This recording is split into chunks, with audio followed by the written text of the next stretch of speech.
for screwing up the schedule here. As some of you may have heard, I yesterday got food poisoning while I was at the Chicago airport. The only thing worse than getting food poisoning is being in the airport and having food poisoning. And so it was not good for several hours, but fortunately, I'm feeling much better at this moment. And I woke up at 3:30 this morning and I was going to make my decision, okay, am I going to make the flight or not? And felt pretty good, so I decided to be able to make it. So I'm glad to be able to be here. And actually, I was a former MFP fellow within psychology. And so I'm a psychologist, and so I was an MFP fellow. So I really wanted to make sure that I could be able to be here and to share my thoughts and be able to be available to folks because it really was such an important part to my career development, being a former fellow. So I'm thrilled to be able to be here. So thank you for the invitation. So today I'm going to talk about translating research into clinical practice and treating African American and interracial couples. Just so I can kind of get a sense, how many people have experience here seeing couples? Just period? Good, everyone, perfect. How many seeing African American couples? For a number. And interracial couples? For a number. What have been some of the common challenges or some of the things that you have most enjoyed about working with either African American couples in general or African American couples, interracial couples? What are some of the things that you try to pay attention to? Yeah. Just like how they're cultural or really more just like there's a mic there for you. Oh, sorry. How where both come from and like how the values mesh and blend or don't or clash and sort of creating these unique dynamics. So some of the things that I pay attention to. Absolutely, absolutely. So I've worked with a lot of court-mandated families and couples and communities of color, and so there's obviously a lot of historical institutionalized racism and being court-mandated, I'm viewed as the extension of the system, and so being able to forge genuine rapport with my clients and not, being seen as someone that historically hurts them. Right. And so those are some of the barriers, but actually some of the most rewarding experiences I've had with my communities of color. Now I'm going to talk a fair bit about sort of the larger system in general, and how these couples are really nested within those systems, and it's important to pay attention to that context. Absolutely. Yeah. Hello. Hey there. Something that I've really enjoyed but also sometimes struggle with is bringing experiences of discrimination into the room and opening the floor for that, but then maintaining the kind of therapeutic lens and not just joining in with that situation and making it productive and finding that balance between allowing them to vent but then also making it productive. Right, exactly. How do you facilitate a healthy and hopefully therapeutic conversation around discrimination and things along those lines? Absolutely. Yeah. So somewhat similar with the issues of discrimination, I think one thing that I try to be mindful of is over-identifying, and so sort of bringing my own experience into the room. So that's one thing. And then also religiosity and spirituality as well, specific to African American couples. I don't know what the research says about interracial couples, but yeah, that being a critical aspect of culture and of day-to-day life for many African American couples. I try to always be mindful of that as well. No, that's a really important point that you're bringing up, and the fact that there's just so much heterogeneity within any population, and so it's important to be able to pay attention to what we know sort of is out there in the research and what's known in general, but then also making sure that realizing we're treating a particular couple, and so does this fit or not, and that's such an important piece. And then if you're a part or identify with the same racial or ethnic group, how do you make sure you sort of watch your own biases and paying attention to sort of developing that therapeutic alliance? I'm going to talk a little bit more about that. That's a really important one. Good.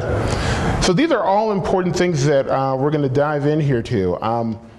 And one of the things that we're going to start off here is talking about how do we contextualize African American couples, and particularly looking at it through a sociological lens. So there are a lot of the research that actually has been done on African American marriages in particular, relationships, actually comes from other disciplines. The sociologists have done a fair bit, demographers have done a fair bit, and so one of the things I think is really helpful and important is to actually be familiar with that literature as you're beginning to actually work with the different couples of color that you might be working with. The Journal of Marriage and Family is a great journal to be able to pay attention to.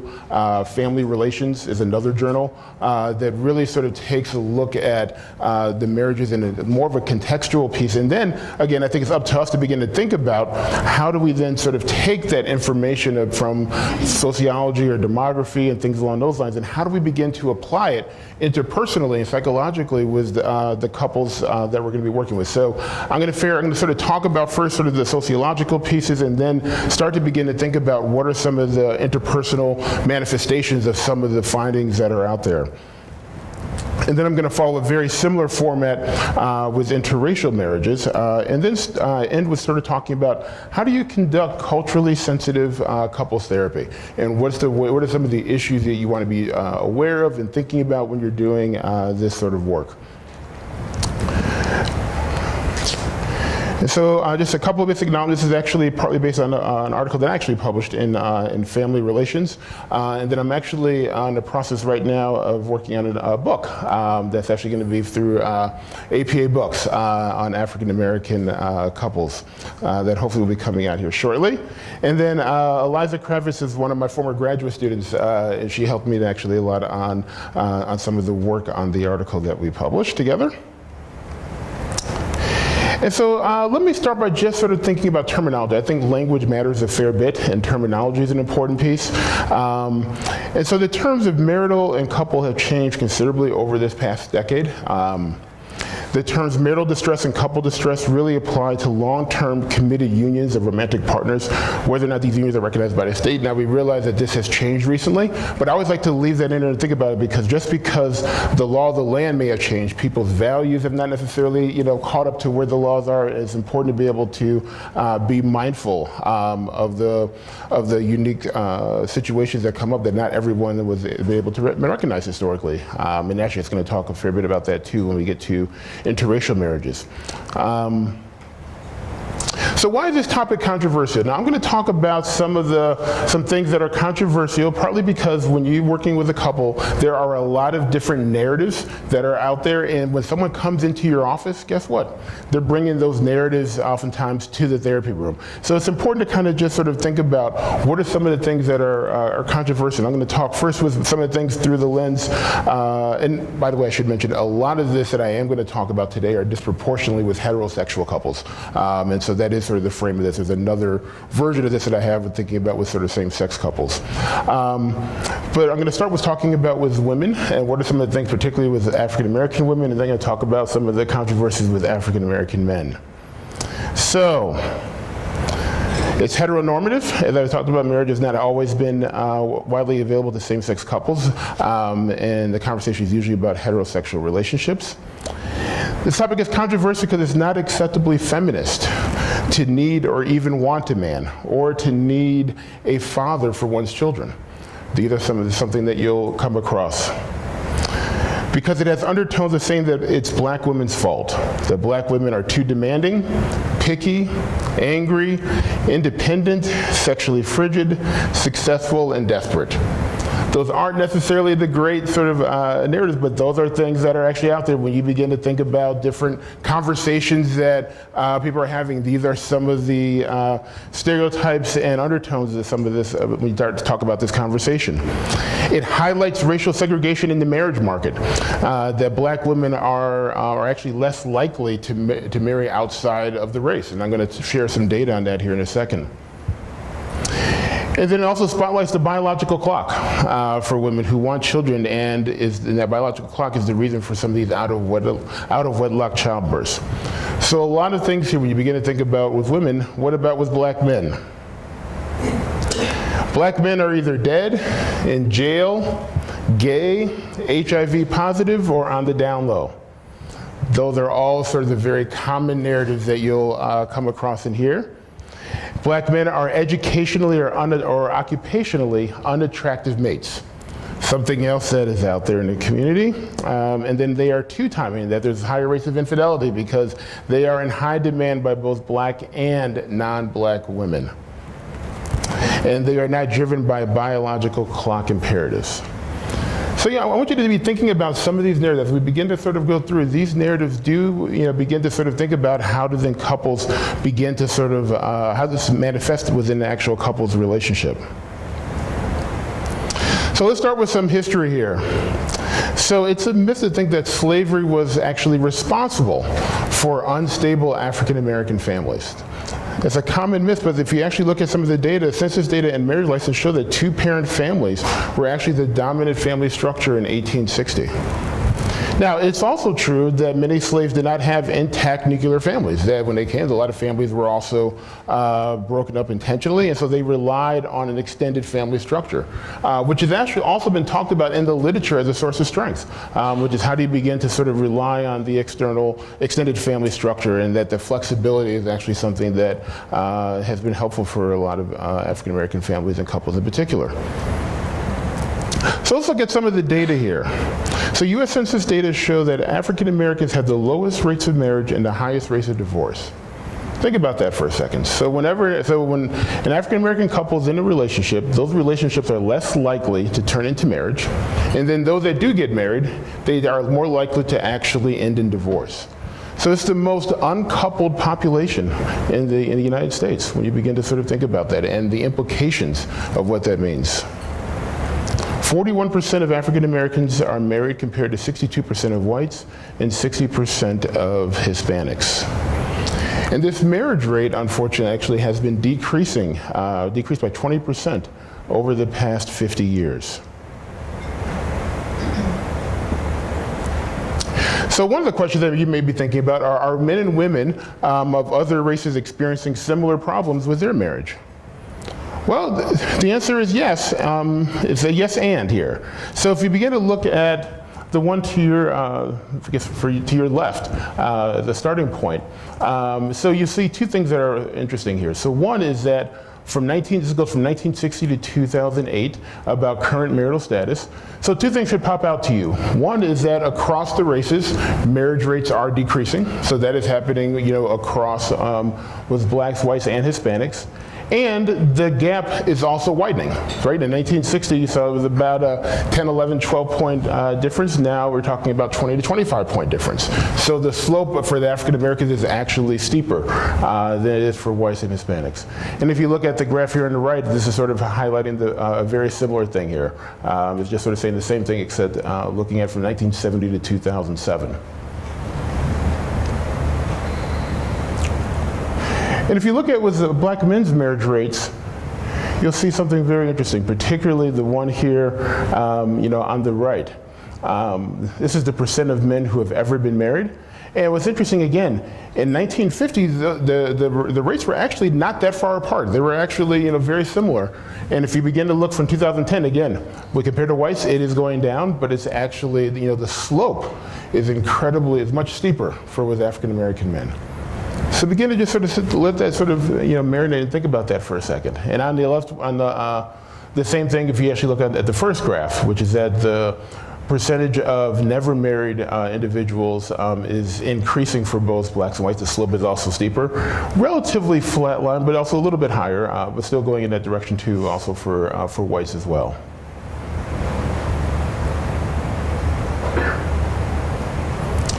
Now let's look at this by race and education. So the media oftentimes frames this issue as that successful black women have a hard time finding a suitable black male partners. However, are black women in lower SES status having this problem as well?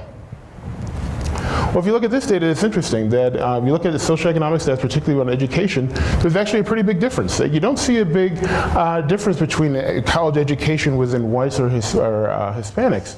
But if you look at African Americans, there's a pretty big difference there between those who do not have any college education versus those who do. That college education does seem to actually be an important nuanced piece to be able to pay attention to when you're trying to understand some of the data. Now, again, I'm going to bring this graph up, although I'm going to talk more about it in the second half of my presentation. But I wanted to share it anyway because why are we privileging black on black unions? Why does the question of black women dating outside of the race emerge only when the numbers loom?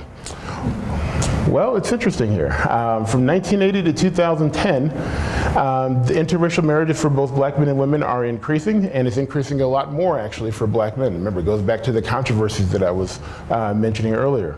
And particularly if you look at the graph here on the right, there are big gender differences. There aren't any gender differences for whites or Hispanics, but for blacks and for Asians, there actually are differences in terms of the rates of interracial marriages.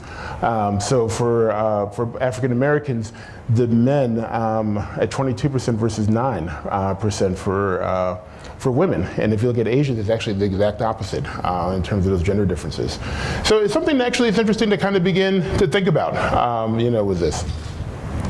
And being able to figure out, okay, why are some of those different? And actually, I haven't seen any good literature necessarily about sort of what explains it. There's some people who have some interesting hypotheses. I think some of them are maybe germane, but they hasn't really been tested yet in terms of trying to understand some of these differences here with the gender.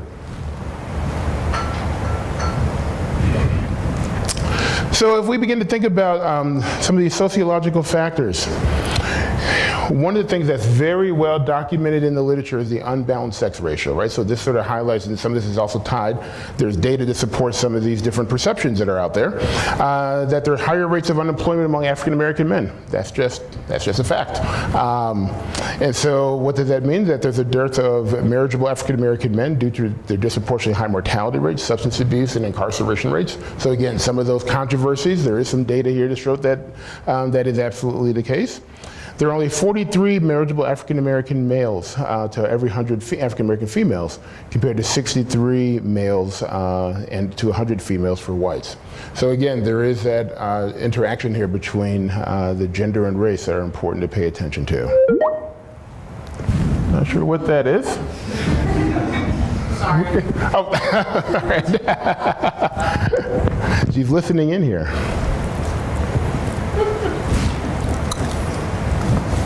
Financial constraints. So even among the middle class, so a lot of this also, there's one of the things that we have not done a great job, I would say, that we tend to disproportionately confound race and SES. That if you look at a lot of studies, that is something that we tend to confound an awful lot. And so I think that's something that's important to begin for us to tease apart as scholars, as researchers, and as clinicians to begin to think about this.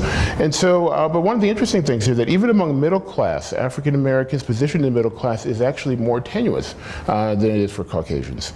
That the average middle class African American person resides in a neighborhood where the median household income is $35,000 compared to $51,000 for Caucasians. I'm actually going to use a couple of examples here that sort of highlights this, but this is something that actually I think does have implications to the actual, for couples. And that middle-class African Americans have almost 2.5 times higher odds of having a poor sibling than middle-class African Americans. Right? Just begin to think about that. So if you have a sibling who is, who's actually needing financial resources, how does this couple now begin to think about providing resources with their family, and the potential strain that also actually may impose on the relationship? Cohabitation is a precursor to marriage for Caucasian women, but it's an alternative to marriage for African American women. This idea with the cohabitation also is that there are real racial differences among women living in cohabitation unions. 40% of Hispanics, and actually it's actually a little bit over 70% of African Americans have births outside the context of marriage. Right, just sort of sit there and think about that. What does that mean? And the implications of what that could be, to actually have 70% of all the births being outside the context of marriage. And yet we all know everyone wants to be in a relationship. That actually hasn't changed. We're very much relationally driven species. But when you don't have that healthy model, what does that sort of mean? I'm going to say a little bit more about that, but I want you to start to think about that. Caucasian women were the least likely to conceive a child outside of a cohabitating union compared to African American women, who were the most likely. And so again, one of the things that it doesn't take a whole lot to begin to sort of think about is how do you start to think about the idea of step families? And we actually know that step families are the most complicated family structure out there. And so when you begin to sort of add a step family dynamic here, it is something that is incredibly complex. And I'm not going to spend a lot of time about that, but I think you have to be aware of that and start to think about how do you work with couples and families when we're talking about a step family situation. Now, despite these stats, married and never married men and women, for African American men and women, still value marriage. So it's not that there's an issue around the values that marriage is not something that they see as beneficial. That if you ask most married and never married men and women, they still value it. Now, what's interesting though is that once there's been divorce that happens, many of the African American men and women believe that marriage was not as important. This was compared to to whites, for instance, who have also been through a divorce. And so there is something unique about going through that divorce process that also interacts with race. And so, one of the things, again, that was talking about sort of the sociological piece, and it's important, I think, to kind of know what does that data sort of, mean. It also only explains a fairly small portion of the disproportionately low marriage and high divorce rates. And I think the other piece to this is that there is no social policy that's going to change what happens between a man and a woman behind closed doors. So at the end of the day, it's about thinking about, okay, this is where I think as marriage and family therapists, there's an opportunity for the intervention and being able to think about, okay, how do we now begin to sort of shift that relationship? And so understanding the interpersonal manifestations of these sociological findings, I think, becomes an important part to this. So, as I mentioned earlier, just a couple of seconds ago, about not having a healthy model for what a healthy marriage looks like. I actually think, and I'm not going to go into a lot of that today, but I actually want to sort of challenge you to begin to sort of think about what is your conceptualization of what does a healthy marriage look like. Now, I don't think there is a one size that fits all, but I think actually it can be very helpful if you're beginning to think about working with couples to have some model in your mind around, okay, what are we working towards? What is sort of the goal here? Because oftentimes when I'm working with couples who don't have that model and I begin to sort of throw out different ideas and different interventions for trying to be able to help them to think about it, it actually is very helpful because now they can feel like there's something that we're working towards and here's what I need to do differently.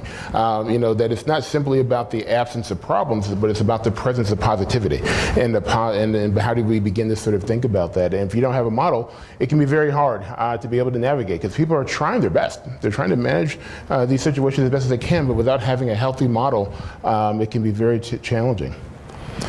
So I think actually the central task of marriage is the management of differences, right? No matter who you're with, couples who, now again, it's not talking about the purpose of marriage. And we're not saying that that's what the purpose of marriage is or why we get married, but the task, the central task of marriage is the management of differences. Couples who tend to manage their differences better, guess what? They tend to have a higher relationship satisfaction. Couples who don't tend to have a lower relationship satisfaction. Now, whether that leads to divorce is a whole other question. But your job here, and again, I tend to hold on to this with all couples that I see, regardless, and I'm going to highlight this again when we talked about interracial couples. But how well are couples managing their differences? Managing your differences requires flexibility. Right, and so if you keep doing the same thing you've always done, right, you're going to get the same result. Oftentimes, that's what happens within couples when they start working at it. They get very locked in, and they become more and more rigid. And if you sort of bring rigidity to how the couples manage their differences, you're going to have a marriage that's not going to have a very high satisfaction. And oftentimes, not having a healthy model can actually produce even more rigidity. Because again, sometimes you're actually working from the wrong framework. One of the things I think that I tend to work with a lot of couples on, particularly when there's not a healthy model, one of the things that I find that happens is that couples are oftentimes using an individual paradigm, and they're trying to bring an individual paradigm or individual sort of paradigm, how do you create a solution to an interpersonal context. And it doesn't really work. This is about being able to realize that whatever I do, it has an impact on you. Whatever you do, it has an impact on me, and there's no way of getting around that. And how do you begin to embrace that interdependence that oftentimes comes? And sometimes couples will oftentimes come, especially when they don't have a good model around, from a framework of independence. And they hold on to that independence. and because they're so scared of going to the other extreme, which is dependence. And they don't want to get to this place of feeling that vulnerable or what have you. And so either of those extremes aren't very helpful in the context of a marriage. It's about being able to get to that middle ground of that interdependence when you begin to be able to embrace that. And I think particularly looking for different metaphors, it can be quite helpful.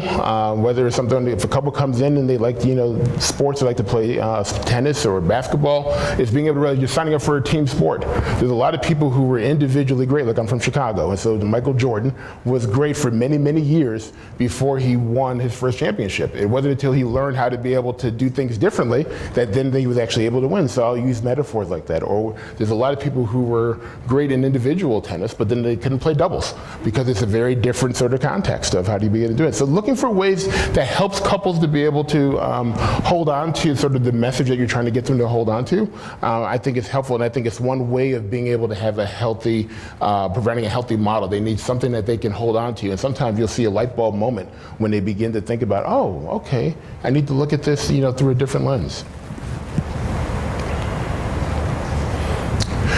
So, given the gender disparities and unbalanced sex ratio, one of the big challenges interpersonally becomes delineating gender roles. It can be very challenging.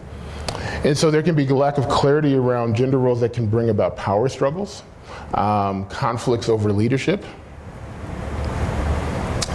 where the traditional male role as a provider is often challenged or surpassed by the woman.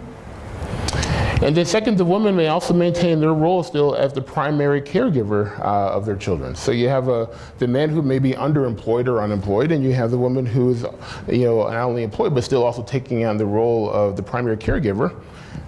That's going to be, really be, puts her in a unique role of being the household manager. And these roles can get very confusing. So, for instance, these gender roles can be a recipe for conflict. So the woman feels overwhelmed and the man feels emasculated. And so the question becomes then, as a therapist, how do you then begin to help the couple navigate that when you're talking about, because you can empathize with both, right? You can understand why a woman might then all of a sudden in this particular situation feel overwhelmed and wanting some help and things along those lines, as well as a man who's feeling like, well, geez, you're just telling me what to do and I'm now feeling even more emasculated. There's so as an example of this, there's a couple that I'm currently working with, actually. It's a couple in their mid-40s. They actually both went to historically black colleges at Spelman and Morehouse. She went to Harvard for business school, and I think he went to Vanderbilt, I believe, or something like that for law school. So very highly educated couple. But he actually has been, he hasn't had full-time work probably in about almost 7 years. He's done a little bit of freelance things here and there, but hasn't been working with full-time employment. And she is really the primary breadwinner in the household. And when they came in, her level of not just anger or frustration, but I would actually say resentment, has really grown over the years. This idea of when is he going to then contribute to the household, and why am I the only one that's bringing the money? And she's feeling like that she has to sort of do everything. And he came in feeling like, all I do is hear criticism from her. I keep hearing about, when are you going to do this? When are you going to do that? And he would very clearly say that, as a man, especially an African-American man, I'm struggling, and I feel it's really hard for me to be vulnerable. And with her. And this was the presenting problem that both of them came in with. And so one of the things that we've been really working on is how can they sort of increase their sense of empathy, for each other. One of the things that I would also, but I don't have this on the slide, but one of the things that I think is really helpful or important is to get couples to get out of the right-wrong dialectic that oftentimes will happen, that when they're trying to argue with things that they're working through, they can feel very self-righteous about their position and they frame things through that dialectic, when actually you want to help the couples to become less focused on what's right and what's wrong, but more focused on what's going to be helpful, what's going to increase their happiness. There's a low correlation between being right and being happy. And I will oftentimes tell people, I'll work with couples on that. You have the right to be right, but what's the goal here? And again, you're trying to get them to be able to shift gears in the way that they begin to sort of think about things. Another significant issue that disproportionately impacts African American couples can be that of boundaries and of privacy. So many African American couples, again, think about that data, that point that I mentioned earlier around more likely to have a sibling, for instance, who is struggling. Many African Americans have to balance their obligations to their spouse as well as their extended family members. And some of those multiple allegiances can take the form of giving financial assistance or needing financial assistance from family members. So this is actually a nice example too of, how many people here know what the number one reason why couples get divorced is? It's money. Money's the number one reason. What's the number one reason for why couples come into therapy? Nope. Communication is a cross-cutting one. Infidelity. Infidelity is the most common presenting problem for couples, and money is the number one reason why couples get divorced. It's helpful to be able to hold on to some of that information and data when you're beginning to sort of work with couples. And so this is an example, because the issue around money is not about simply who makes more or who makes less, but it's the decisions that happen around it. It's around the power, it's around vulnerability, it's sort of what the money represents for why it's such a big issue, more so than the amount. And this is actually one of them. This is one of the things that will oftentimes come up, which is working with a couple, and do we give money to be able to support their aging parents or a sibling? Or do we sort of focus on just taking care of ourselves? Or also, when do we ask for help? So in this couple that I just mentioned that I've been working with, this also came up with them.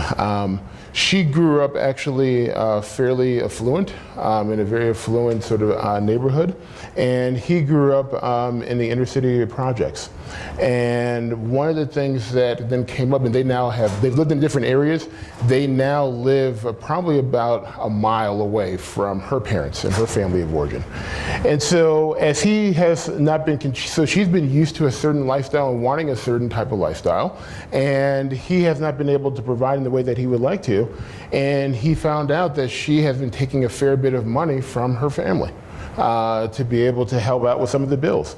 He sort of didn't experience that very much as a threat, and very much as you have now emasculated me even more, that I don't have the power influence in my own family, that now you've had to call your dad and your parents to then help out financially. And so we've had to work around those sorts of issues, but that's the kind of thing that will very much cause a lot of problems for couples within that. And either way, co-financial dependence has the potential to result, again, in marital conflict, amount of money to either give or receive. And one of the things when you're talking about privacy, I think one of the, and I actually look at this oftentimes through the lens of infidelity, is actually not a sexual piece, but around information.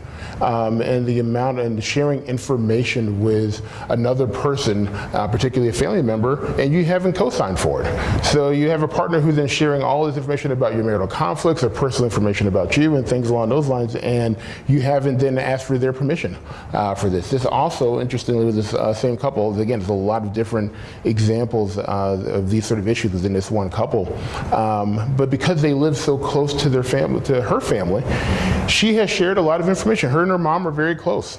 They share a lot of information with each other, and he said that's another thing here where now I feel like I don't have much of a say, and now I feel like they know all of my business and all of our business, and so where's an us?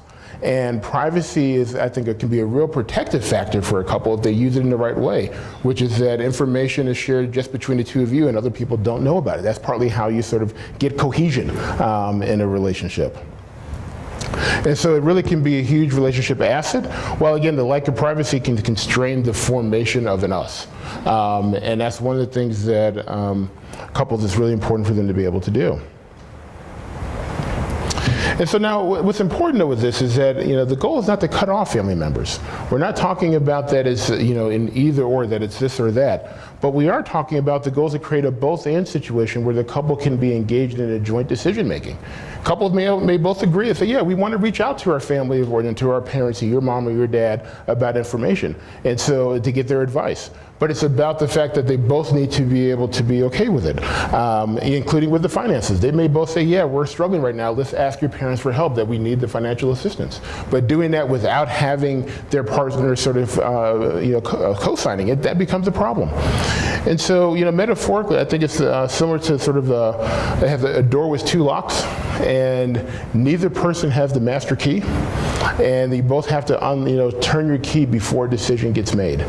it's a slower process. And I will tell couples that it's a slower, much more intentional process for how you go about making decisions. But it becomes something that's very helpful when you begin to think about creating this sense of an us. And you want them to be able to embrace that it is about going slower, and you're going to get to a better result. As you're better off working through your challenges or your differences rather than just trying to avoid them. So cohabitation. You know, as I mentioned earlier, cohabitation is often a substitute for marriage, which really can create challenges in understanding commitment. That research shows that premarital cohabitation is linked to less dedication for men. By the way, if you're not familiar, there's a lot of good research out there. I think actually some of the research by Galena Rhodes and Scott Stanley and Howard Markman to some degree as well have done a lot of really good work on sort of cohabitation and trying to understand the interpersonal manifestations of cohabitation. Again, being able to be familiar with that literature can be very helpful. But cohabitation without plans to marry is linked to lower levels of relationship satisfaction. And so clinicians need to understand the process, decision-making process around the decision to cohabitate. How did that decision get made? And are both members on the same page of what that means? There are oftentimes when I begin to work with premarital couples, for instance, I will ask questions, and all of a sudden you realize there is a difference between each of them around what does a cohabitation actually represent. Is this just sort of a next stage, next step on a continuum of being able to eventually get married? Or is this just something now where we're just doing, I'm not saying anything about getting married at this point. We're just living together, and so being able to be, to ask those questions can be very helpful and important. And clinicians also need to understand the constraints that prevent couples from either terminating their relationship or progressing the relationship. With premarital couples, it can sometimes feel like you're just in this no man's land, that we're just sort of here, and if they don't have good clarity about what they're doing, sometimes the therapy is really about helping them to think about, okay, how do we get movement? Whether it's sort of, get busy staying or get busy leaving, so to speak. This idea of beginning to really help them to be able to navigate this. And then finally, it's important to understand possible work stress on relationship functioning, especially I found this particularly, especially for men. This is something that that work stress can really, particularly if it's wrapped around perceived racism, can really be a constraint for feeling vulnerable in a relationship. I think actually one of the important aspects of any healthy relationship is actually the capacity to be vulnerable. And when a couple has the capacity to be vulnerable with each other, you actually get a much deeper level sense of connection of an us and love. But oftentimes, and I would say this is disproportionately true with some African American couples, that vulnerability is a scary thing. And that if you're not in a healthy